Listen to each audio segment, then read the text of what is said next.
Hello and welcome to the Sex Within Marriage podcast. My name is JD and I'm a marriage educator, coach, writer, and podcaster.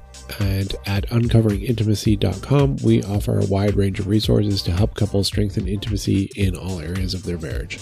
And today I'm going to be continuing our series on sex as worship with this idea that, God created sex to be a certain way, to be handled a certain way. And every time we ignore some part of that, some principle within it, we tend to get ourselves into trouble. And today we're going to be talking about pornography, erotica, and AI companions. Because this is what happens when you replace the person in the covenant with a fantasy. And pornography has become ubiquitous. You can access it for free from any smartphone. In fact, you often have to pay to use tools or buy a not-so-smartphone to make sure you don't get it accidentally. Erotica now is so widely accepted that women in church talked about how much they enjoyed 50 Shades of Grey when the books came out. And now so-called spicy books are considered healing, empowering, and a common recommendation for wives struggling with low desire. And now AI girlfriends and boyfriends are being advertised, and the unique selling proposition for many of them is just how sexual they can be. And according to much of our society, this is amazing. It's sex without any downside at all. No risk, no burden of a relationship, just on-demand eroticism. Even a romantic partner in a box who is there when you want them, but with an off switch for when you don't.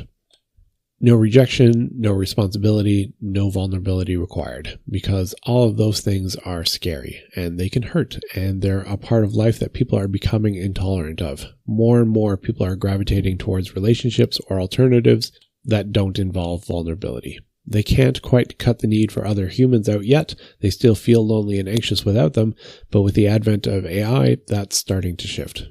We see more and more people moving from hookup culture to digital-only relationships.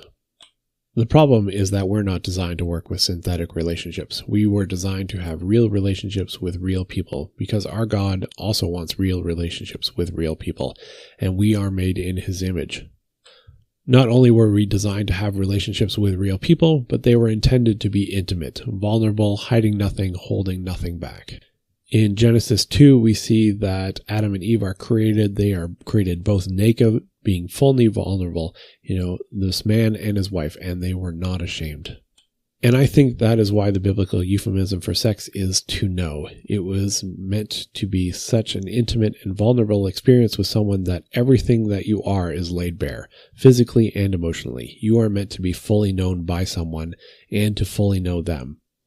And this was God's intent for us. And as we've been discussing in the series on sex as worship, when we worship, we give God worth. We believe and enact His plans for us. Deviation from that plan is then the opposite. It is telling God, you know what? I know better. We decide we want to be God because we think we have a better way of doing it. And you can tell God is serious about real relationships because prior to the fall, He spent time with Adam and Eve in the garden. When they fell, His first action was to go to them and to be present with them. And then God continued to push a real relationship agenda with us since. In Exodus, the second commandment is that we make no images of Him. Why? Because He doesn't want us to try and build a synthetic relationship with an inanimate object. He wants a real relationship with us, in the same way that we should have real relationships with others, especially our spouse. Because God has chosen to use our relationship with our spouse as a living metaphor of His relationship with us. And this continues right through, including Jesus coming down to earth. Porn, erotica, AI companions, and likely in the future robotic ones as well, are a rejection of God's mandate of having real relationships, especially with our spouse. We use a stand-in instead. And these replacements, this porn, erotica, AI companions, and in some cases even sex toys, they replace a human with an image of that human, in some cases literally, in others figuratively. We boil it down to the pieces that we want and then take that part and only that part. And the problem is that it creates a fantasy of a relationship rather than a real one. In similar ways to the other posts in the series, you sidestep conflict and vulnerability because of that, you also miss out on intimacy and trust. That sense of being known, being accepted, being loved. You create a lover who never resists, never disappoints, never requires compassion, grace, selfless love.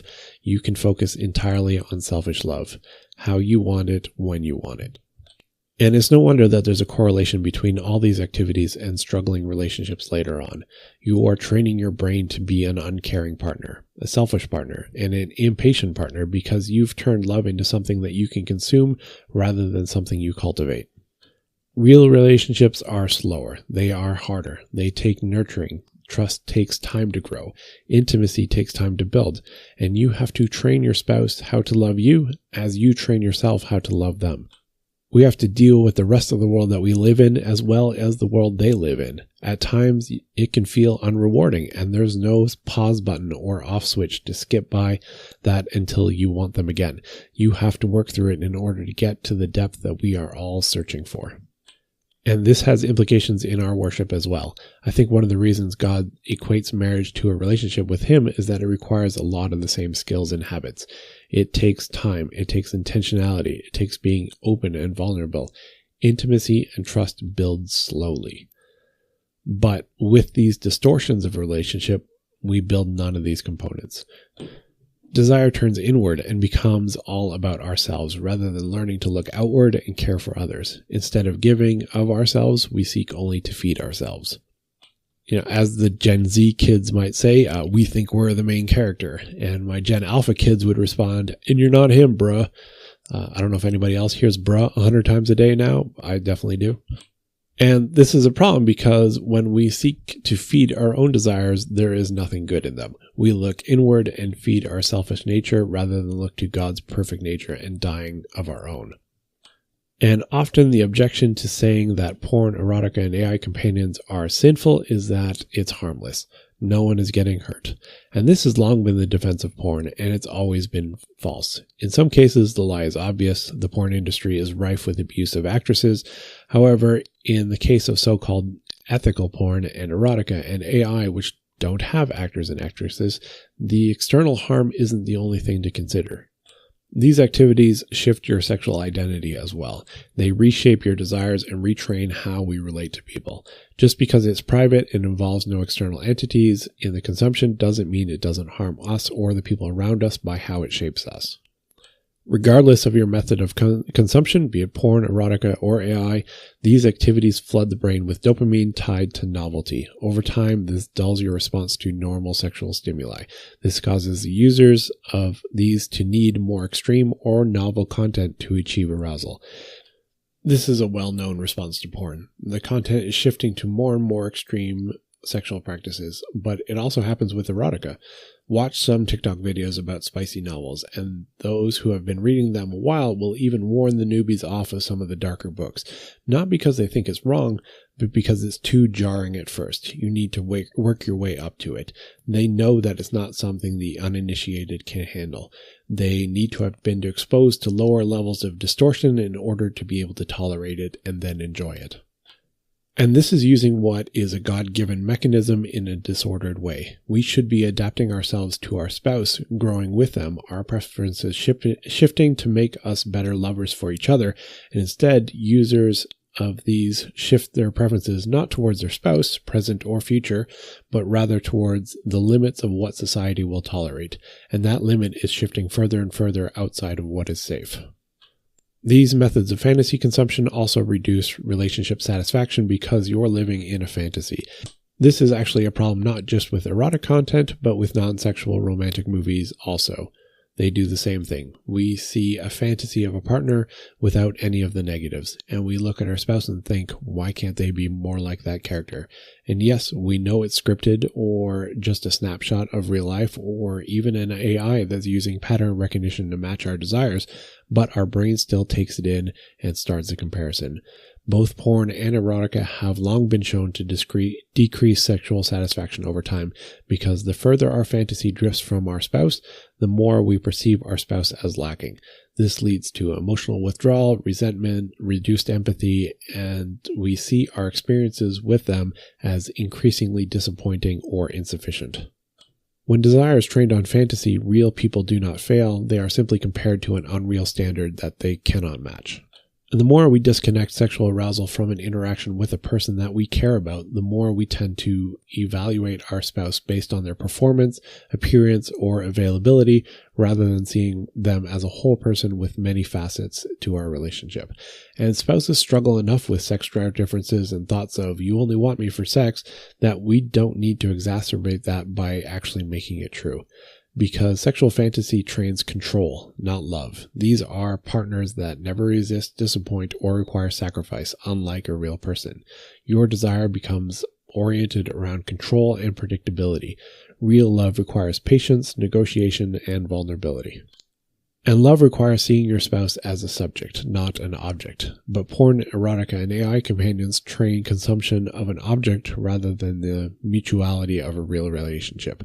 We should train for the partner we wish to have, or else we'll find ourselves with our training partner. In this case, you'll be left alone to your porn, erotica, and AI partner instead of a human. Because fantasy doesn't prepare us for intimacy, it prepares us for frustration with real people. And so the objection of, well, I don't have a spouse yet, doesn't help. Because while these fantasies feel like they provide some relief, they don't provide connection. Over time, this reduces the motivation to pursue real relationships. Users of all three report loneliness despite frequent sexual stimulation, because what they want is a relationship, not just sex. And what's often seen as a coping mechanism becomes a crutch that they become dependent on. And so it actually deepens the pain it promises to relieve. Fantasy soothes loneliness without healing it. Over time, they make connection feel harder, not easier. And all of these are built on a simple premise: give you what you want when you want it. There is no conflict, unlike in a real relationship, because all healthy relationships have conflict. AI in particular simulates affirmation and responsiveness and aims to have you form emotional attachment without reciprocity or accountability. It trains you to be conflict avoidant, because the longer you go without conflict, the less comfortable you are with it. I have had coaching clients who have never had a fight in decades-long marriages, and that's not healthy. In every case, they were on the brink of divorce, not because they fought, but because they never fought. We need to learn how to manage conflict, not avoid conflict. Conflict should be welcome as an opportunity to learn about your spouse, not something to be avoided or swept under the rug. On top of these, there are some common rationalizations I hear about all of these that I want to hit as well. I'll hit these rapid fire because we've already laid the foundations to dismiss all of them. The first is, it's better than cheating or acting out. But it's not. You aren't avoiding cheating, you are cheating, and you're training yourself for an in-person cheating. Porn, erotica, and AI companions will help you distance yourself from your real relationship, make you less satisfied with your existing relationship, and objectify a new partner to make it only about sex, or whatever it is that you're currently missing. You're just easing yourself into more infidelity. It rehearses it mentally and emotionally. The next is that I'm not lusting after a real person, it's just a character. And this is especially common for erotica, anime porn, or AI companions. However, it misses the point. Your desire is being trained towards control, fantasy, and consumption rather than mutuality and love. The object might be fictional, but the formation is real, and as is the impact to your real relationships, or the barriers you're putting up to form them.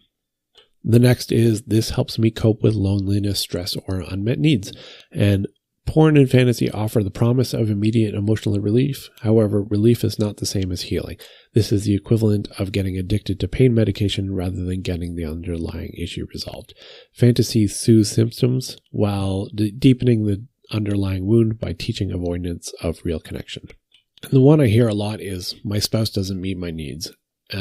However, this, again, doesn't solve the problem. This is a conflict in your marriage that needs to be addressed. Sidestepping it doesn't deal with that conflict. If your spouse is acting in sin by gatekeeping or refusing intimacy, the answer isn't infidelity with a real or fictional person or people on your side. Two wrongs don't make a right. You're enabling your spouse's sin, then doubling down by engaging in your own. You're treating sin like a dessert, that it's not fair your spouse gets to sin and you don't. Others will say it's normal. Everybody does it. And it's true. More and more of the world does. I hear this more and more from Christians that, well, everybody else is doing it. Why can't I?